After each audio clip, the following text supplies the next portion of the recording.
너희 형제에게는 암미라 하고 너희 자매에게는 루아마라 하라. 너희 어머니와 논쟁하고 논쟁하라. 그는 내 아내가 아니요 나는 그의 남편이 아니라.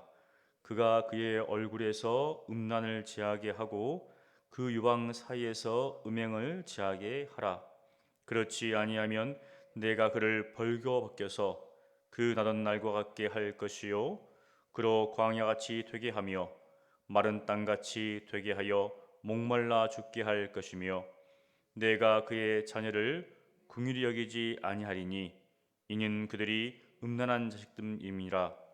그들의 어머니는 음행하였고 그들을 임신했던 자는 부끄러운 일을 행하였나니 이는 그가 이르기를 나는 나를 사랑하는 자들을 따르리니 그들이 내 떡과 내 물과 내 양털과 내 삶과 내 기름과 내 술들을 내게 준다 하였음이라. 그러므로 내가 가시로 그 길을 막으며 담을 쌓아 그로 그 길을 찾지 못하게 하리니 그가 그 사랑하는 자를 따라갈지라도 미치지 못하며 그들을 찾을지라도 만나지 못할 것이라. 그제야 그가 이르기를 내가 본 남편에게로 돌아가리니 그때 내 형편이 지금보다 나았음이라 하리라. 곡식과 새 포도주와 기름은 내가 그에게 준 것이요 그들이 바알을 위하여 쓴 은과 금도 내가 그에게 더하여 준 것이거늘 그가 알지 못하도다. 그러므로 내가 내 곡식을 그것이 익을 계절에 도로 찾으며 내가 내 새 포도주를 그것이 맛들 시기에 도로 찾으며 또 그들의 벌거벗은 몸을 가릴 내 양털과 내 삶을 빼앗으리라. 이제 내가 그 수치를 그 사랑하는 자의 눈앞에 드러내리니 그를 내 손에서 건져낼 사람이 없으리라. 내가 그의 모든 희락과 절기와 월삭과 안식일과 모든 명제를 폐하겠고 그가 전에 이르기를 이것은 나를 사랑하는 자들이 내게 준 값이라 하던 그 포도나무와 무화과 나무를 거칠게 하여 수풀이 되게 하며 들짐승에게 먹게 하리라. 그가 귀고리와 폐물로 장식하고 그가 사랑하는 자를 따라가서 나를 잃어버리고 향을 살라 바알들을 섬긴 시일대로 내가 그에게 벌을 주리라. 여호와의 말씀이니라. 그러므로 보라 내가 그를 타일러 거친 들로 데리고 가서 말로 위로하고 거기서 비로소 그의 포도원을 그에게 주고 아골 골짜기로 소망의 문을 삼아 주리니 그가 거기서 응대하기를 어렸을 때와 애굽 땅에서 올라오던 날과 같이 하리라. 여호와께서 이르시되 그날에 내가 나를 내 남편이라 일컫고 다시는 내 바알이라 일컫지 아니하리라. 내가 바알들의 이름을 그의 입에서 제하하고 다시는 그의 이름을 기억하여 부르는 일이 없게 하리라. 그날에는 내가 그들을 위하여 들짐승과 공중의 새와 땅의 곤충과 더불어 언약을 맺으며 또 이 땅에서 활과 칼을 꺾어 전쟁을 없이 하고 그들로 평안히 눕게 하리라. 내가 내게 장가들어 영원히 살되 공의와 정의와 은총과 긍휼히 여김으로 내게 장가들며 진실함으로 내게 장가들리니 내가 여호와를 알리라. 여호와께서 이르시되 그날에 내가 응답하리라. 나는 하늘에 응답하고 하늘은 땅에 응답하고 땅은 곡식과 포도주와 기름에 응답하고 또 이것들은 이스라엘에 응답하리라. 내가 나를 위하여 그를 이 땅에 심고 긍휼히 여김을 받지 못하였던 자를 긍휼히 여기며 내 백성 아니었던 자에게 향하여 이르기를 너는 내 백성이라 하리니 그들은 이르기를 주는 내 하나님이라 하리라 하시니라. 아멘. 하나님은 1장에서 이스라엘의 음란한 우상 숭배에 대해서 경고하시면서 호세아의 세 자녀를 통해 이스라엘을 흩으실 것이다. 이스라엘 이렇게 이름을 짓게 하시고 궁유를 입지 못하게 할 거다. 그래서 로루하마 이렇게 이름을 짓게 하시고 나의 백성이 아니다. 로암미 이름을 짓게 하셔서 상징적으로 보여주셨습니다. 그러나 하나님의 사랑과 긍휼로 말미암아 다시 그들을 세우시고 자신의 백성을 삼으시고, 여기 보니까 너희 형제에게는 암미 나의 백성이다. 그리고 긍휼히 여기실 것을 너희 자매에게는 루하마다 말씀하십니다. 이것은 이스라엘 백성의 어떠함이 아니라 하나님 그분의 신실함, 그리고 하나님 그분의 전적인 은혜라는 것이죠. 그러면서 2절부터 13절까지 이스라엘의 음행에 대해서 하나님께서 심판하시는 그런 이야기를 하고 있습니다. 2절에 너희 어머니와 논쟁하고 논쟁하라. 여기서 어머니는 이스라엘을 지칭합니다. 이스라엘 나라를 지칭하죠. 그 자녀들은 이스라엘 백성들이죠. 개개인들입니다. 논쟁하고 논쟁하라는 것은 법적으로 한번 따져보자는 것이죠.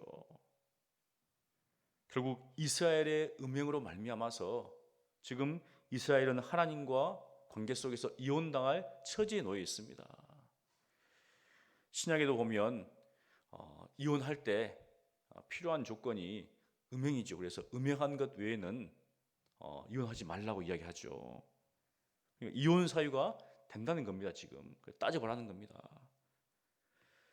그런데 하나님께서 이혼하기 위해서 그렇게 하시는 게 아니라 돌이키게 하기 위해서 말씀하시죠. 왜냐하면 그가 그의 얼굴에서 음란을 제하게 하고, 지금 이 이스라엘이 음란하게 우상 숭배를 하는데 그것을 제하고 그 유방 사이에서 음행을 제하게 하라, 이렇게 이야기합니다.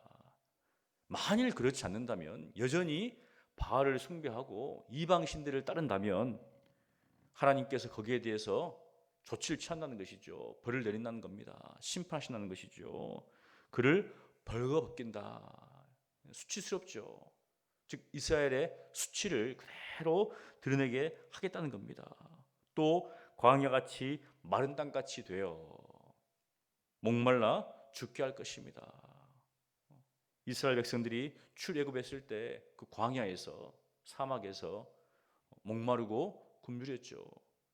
그때 하나님께 부르짖었을 때 하나님께서 하늘의 만나로 또 샘을 터쳐서 다 마시게 하셨죠. 그런데 그렇게 하지 않겠다는 것이죠.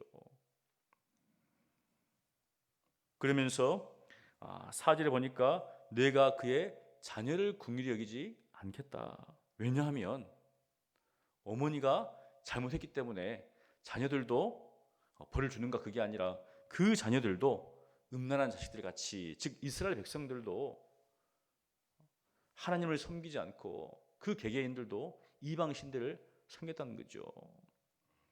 여러분도 아시겠지만 솔로몬 이제 사후에 르호보암과 남유다는 르호보암, 그리고 이제 북이스라엘은 여로보암으로 바뀌는 것입니다.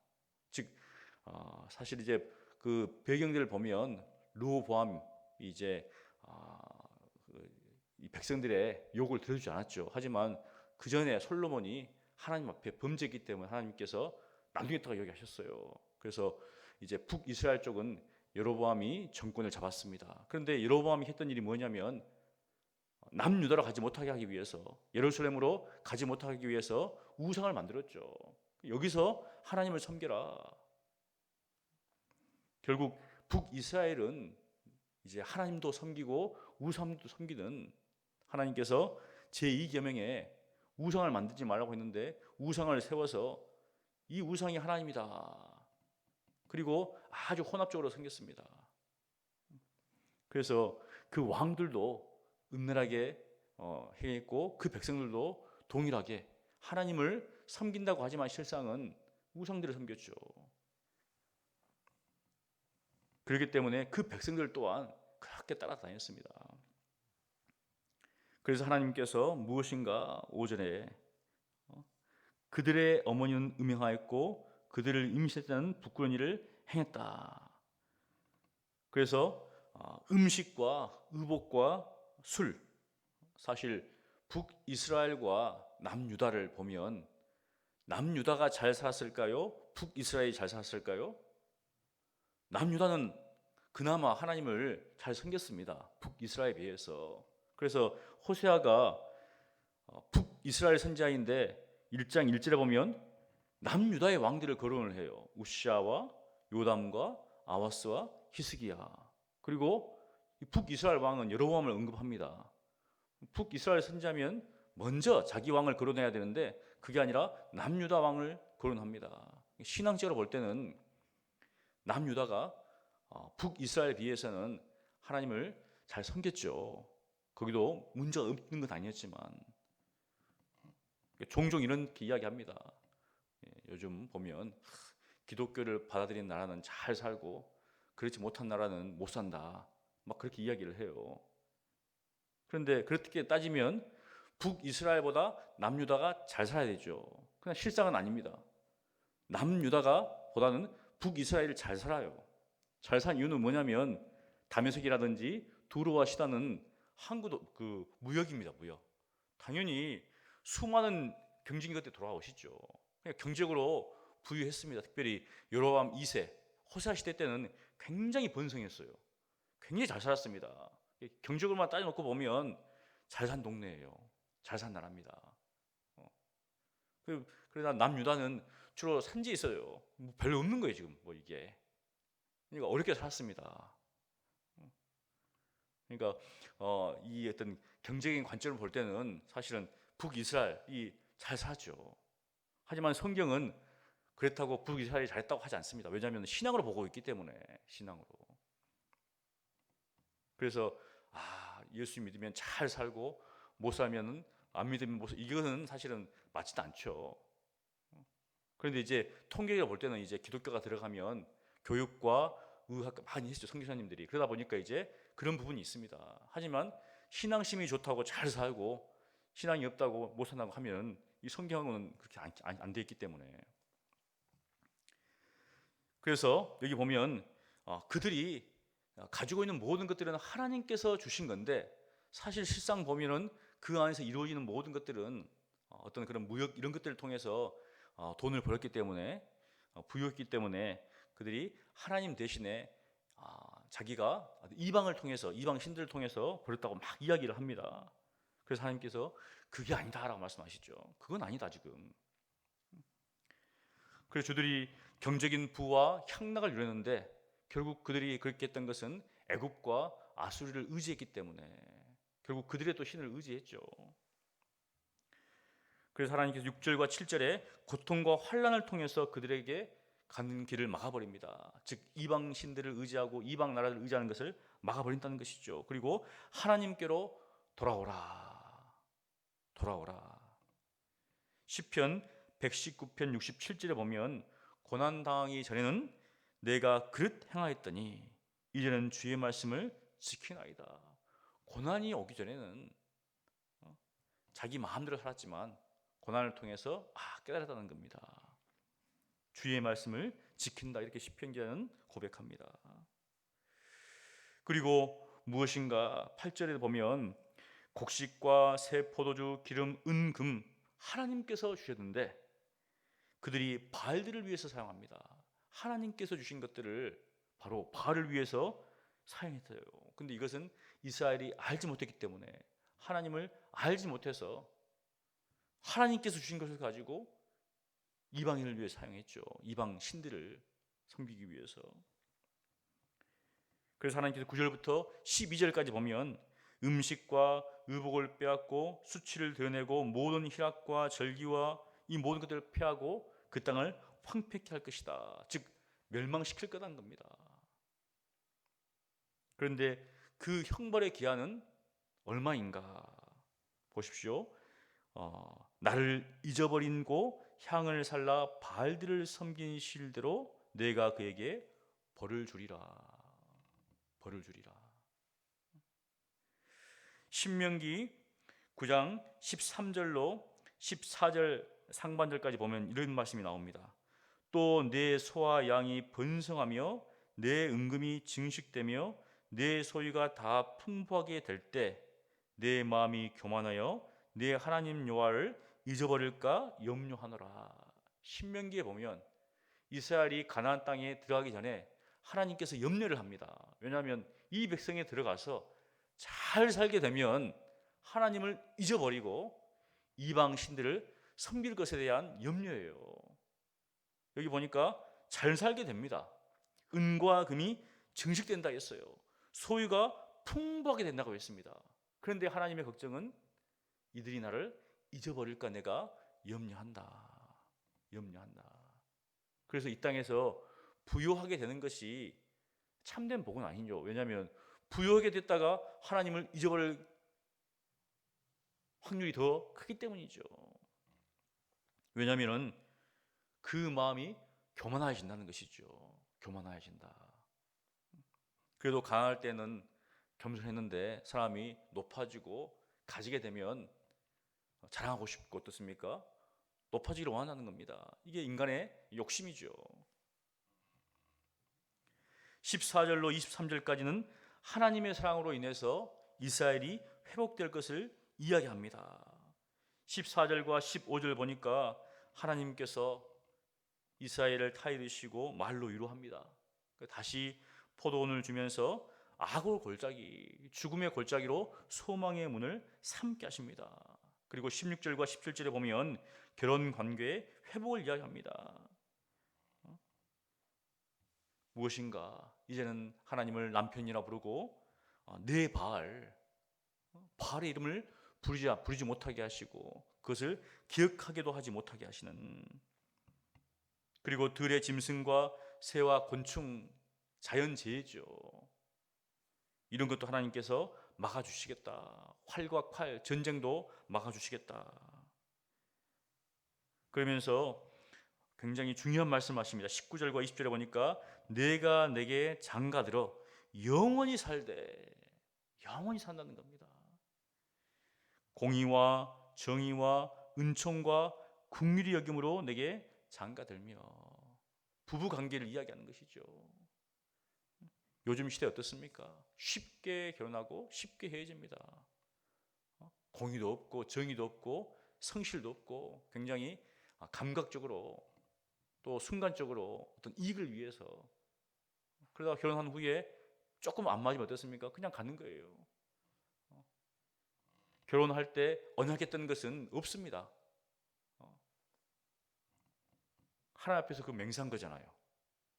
그런데 기억하지 않나요? 이게 교회를 다닌다고 하는 사람도 기억하지 않습니다. 그럼 무엇이냐면은 하나님의 이름으로 맹세했어요. 굉장히 중요한 겁니다. 이거는 옛날 고대 사회는 어떤 일들에 대해서 범죄했을 때 결백을 주장할 때는 딱 신한테 맹세합니다. 신에게 딱 맹세를 해요. 그러면 저는 결백합니다 하고 딱 신앙에 맹세하면은 그냥 끝나는 거예요, 그게. 근데 요즘은 너무 쉽게 인간적으로 본다는 것이죠. 근데 하나님은 정의와 은총과 공의와 궁일로서 내가 장가 들겠다. 진실함으로 내게 장가 들리라. 너는 나한테, 이스라엘은 하나님 앞에 불성실했지만 그렇지 않겠다는 겁니다. 그러면서 21절과 22절에는 보면 이제 하나님께서 다 막으셨던 것들을 다 풀어줍니다.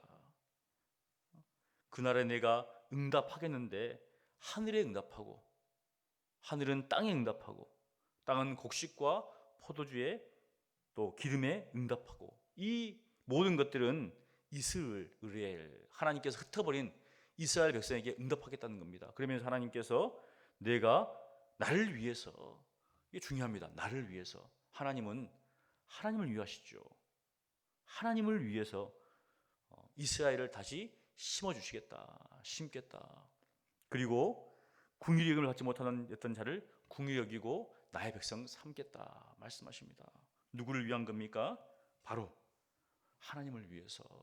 하나님은 우상이 아니라, 우상에게 영광에 돌아가게 하지 않고 바로 하나님 그분께 영광 받으시기를 원하시기 때문에 그렇게 하시는 것이죠. 사랑하는 성도 여러분, 모든 것이 하나님께로부터 왔습니다. 그리고 하나님을 위해 있습니다.